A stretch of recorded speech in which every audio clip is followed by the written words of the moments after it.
Bonjour tout le monde, bienvenue dans le merveilleux monde de Valheim et plus précisément le serveur l'épreuve d'Odin, qui est un serveur multijoueur là, qui a été ouvert par un admin vraiment super que je ne nommerai pas dans cette vidéo, mais il va se reconnaître.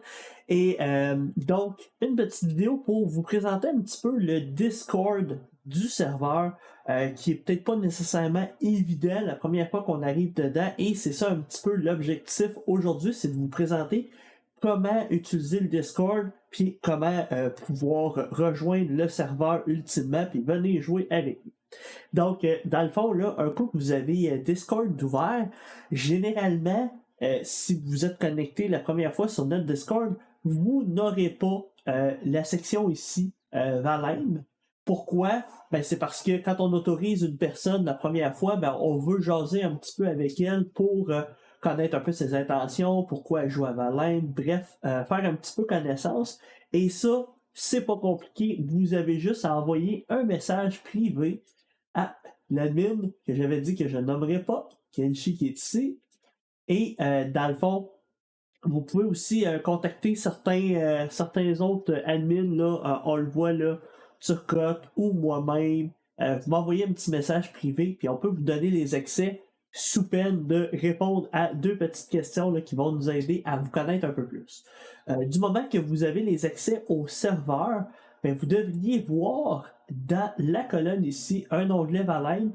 Parfois, il est fermé, qu'il faut juste avoir à l'ouvrir.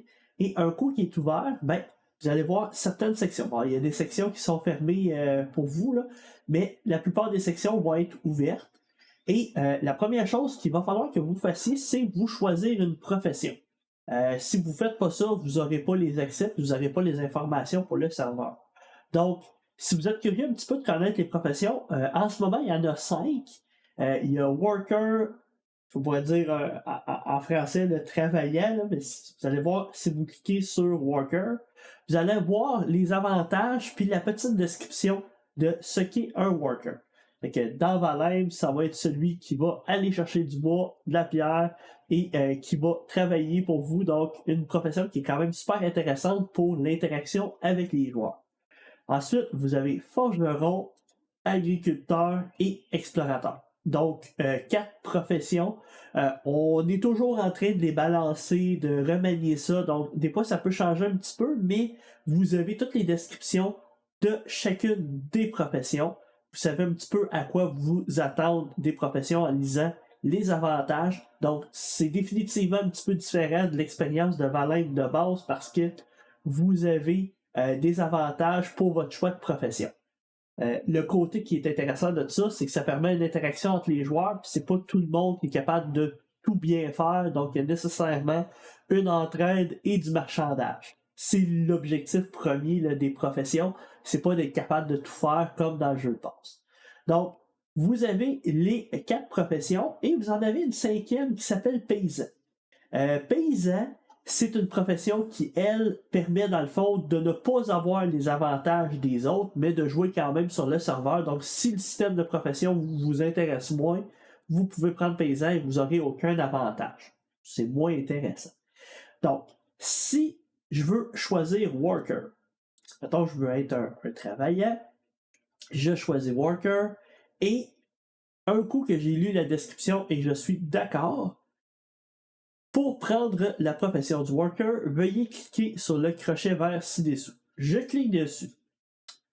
Du moment que j'ai fait ça, ben, je suis maintenant worker avec mon personnage et j'ai un nouvel onglet qui est apparu en dessous qui s'appelle worker. Et là, dans le fond, il y a des petites instructions que Kenshi a écrites à propos du worker et ben, il y a des petites explications aussi pour la construction parce que c'est définitivement peut-être plus le rôle du worker de construire des choses. Et vous avez ici le lien à télécharger. C'est un lien Google Drive. On va le chercher. On fait oui. On attend un petit peu. Là, ça dit impossible de vérifier la version, mais on télécharge quand même. Et on télécharge. Bon. Et enregistrer. Pendant que ça télécharge, vous allez voir le fichier quand même assez gros, il est rendu à 654 MB. Vous allez dire c'est énorme. C'est parce que le fichier contient le jeu au complet. Donc, vous allez comme télécharger à chaque fois le jeu au complet. C'est un désavantage au niveau de la bande passante, mais pour qu'est-ce qui est de la gestion du serveur et tout, c'est pas mal plus intéressant de partager le jeu au complet à chaque fois qu'il y a une mise à jour. Comme ça, ben, ça oblige pas les joueurs à aller remplacer les fichiers puis causer des problèmes de compatibilité. C'est vraiment dans cette optique-là qu'on fait télécharger le jeu au complet. Vous avez le fichier qui est ici, qui est dedans mes téléchargements, et ça s'appelle Valheim l'épreuve de Dain, puis vous avez la version. Fait que quand Kenshi ou un admin vous dit d'aller chercher la dernière version, essayez d'aller dans le bon canal, puis de voir là que c'est pas la version, la prochaine version serait théoriquement la 18.2 ou la 19. Si vous ouvrez ça, moi j'ai un logiciel qui s'appelle 7zip ou PZip, là. Non, c'est PZip définitivement, mais vous pouvez l'ouvrir avec WinRAR ou avec n'importe quel logiciel qui permet d'extraire des fichiers. Vous allez avoir un répertoire qui s'appelle Valheim l'épreuve de Dain. Où est-ce que vous mettez ce répertoire-là? C'est libre à vous. Vous pouvez le mettre à n'importe quel endroit. Dans le fond, là, si vous voulez le mettre sur votre bureau, dans vos jeux, c'est vous qui décidez. Moi, personnellement, je vais le mettre dans mon répertoire où Valheim est déjà installé. Donc, dans ma librairie Steam, Steam App, Command, et j'ai déjà Valheim, le jeu de base.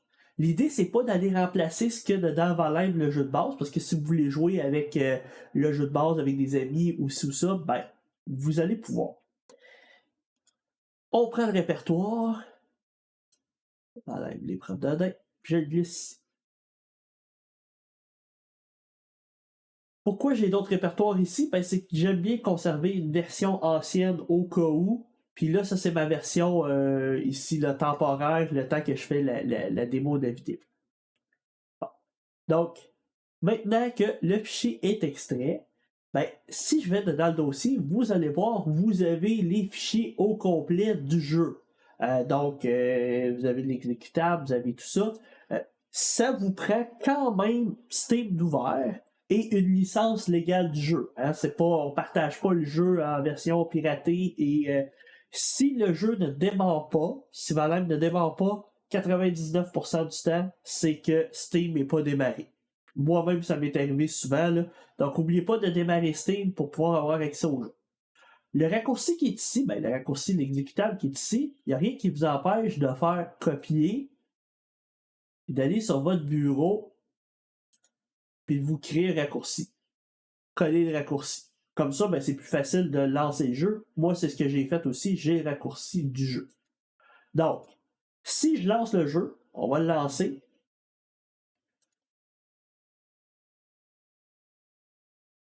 Il y a une petite fenêtre qui apparaît ici. C'est pas grave, c'est une fenêtre de démarrage de jeu. Je lance. Là, je suis pas en plein écran, là, à cause que c'est la première fois que je le démarre sur mon ordinateur. Mais vous allez voir.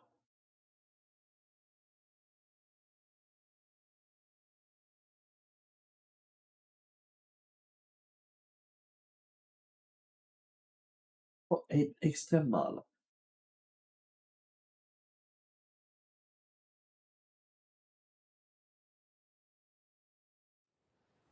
Et voilà. Donc, vous voyez l'écran de jeu. Et ce qui est vraiment intéressant, c'est qu'on utilise une modification qui s'appelle Quick Connect qui vous permet de vous connecter rapidement au serveur. Donc, vous n'avez pas besoin de rentrer d'adresse IP, de mot de passe, de quoi que ce soit.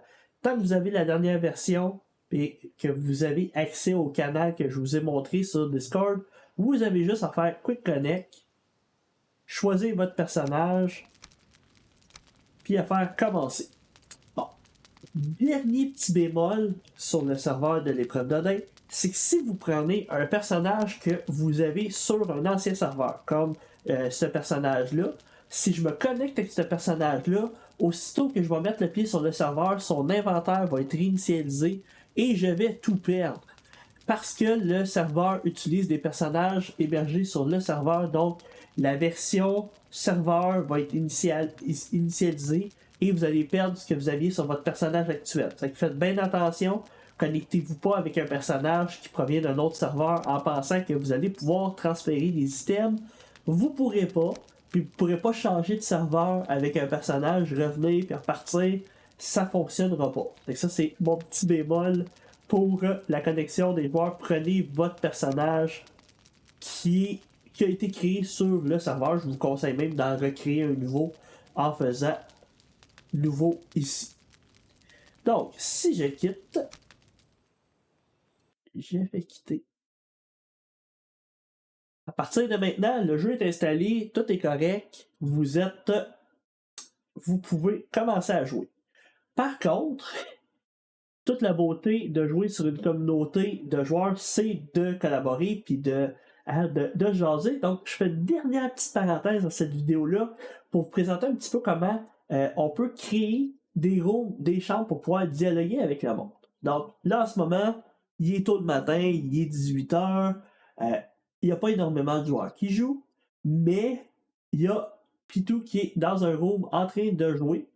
Et ce room-là n'est pas barré. Donc, je pourrais rentrer dans le room et commencer à jaser avec lui. C'est un peu ça l'objectif, c'est qu'on se parle et qu'il y ait de la communication.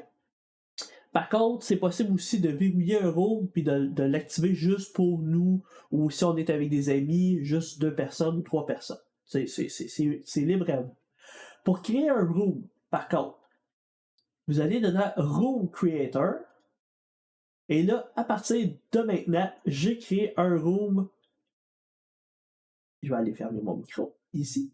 J'ai créé un room numéro 2, et je suis propriétaire de ce room-là. C'est que si quelqu'un veut se joindre, il peut. Je peux aussi renommer le room. Hein? Ulrich Room. Puis je peux aussi aller permission.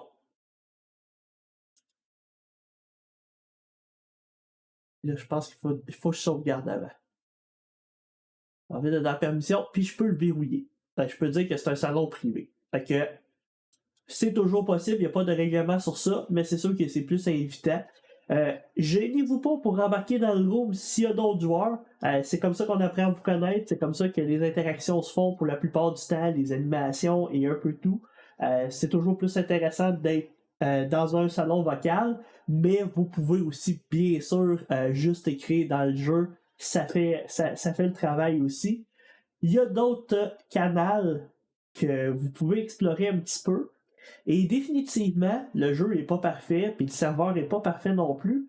Donc, pour conclure, si vous avez des suggestions concernant le jeu, vous pouvez aller dans l'onglet Feedback, puis écrire votre commentaire. Fait que là, Kenshi va lire le commentaire et bon, généralement un feedback, c'est quelque chose qu'on aimerait voir implanté ou un commentaire de manière générale à propos du jeu, pas nécessairement quelque chose qui brise votre expérience d'un joueur ou qui est considéré comme un bug. Donc, feedback, vous donnez votre avis et vous expliquez un petit peu vos trucs avec une capture d'écran, ce que vous voulez. Par contre, si vous avez un bug, vous pouvez toujours nous contacter, hein? On n'est pas toujours en ligne, mais la meilleure manière de nous contacter, c'est d'aller dedans Welcome. Vous avez sûrement lu un petit peu des trucs qu'il y avait dedans Welcome. Il y a un truc qui s'appelle Add Ticket. Et n'hésitez pas à créer un ticket en cliquant sur la petite enveloppe ici. Un coup que ça c'est fait, ça va vous créer un ticket qui va être identifié ici, ticket 064.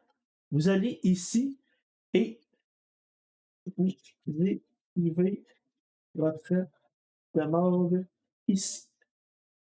Et là, ben, toutes les admins ou les personnes qui ont les compétences de pouvoir vous aider dans le jeu vont venir ici pour vous aider. L'idée, c'est si vous avez un bug ou quelque chose de majeur, vous venez écrire ici votre problème. Et un coup que le ticket est réglé, ben, on ferme le ticket et voilà, le truc est réglé. Donc, c'était le dernier petit point que je voulais vous montrer.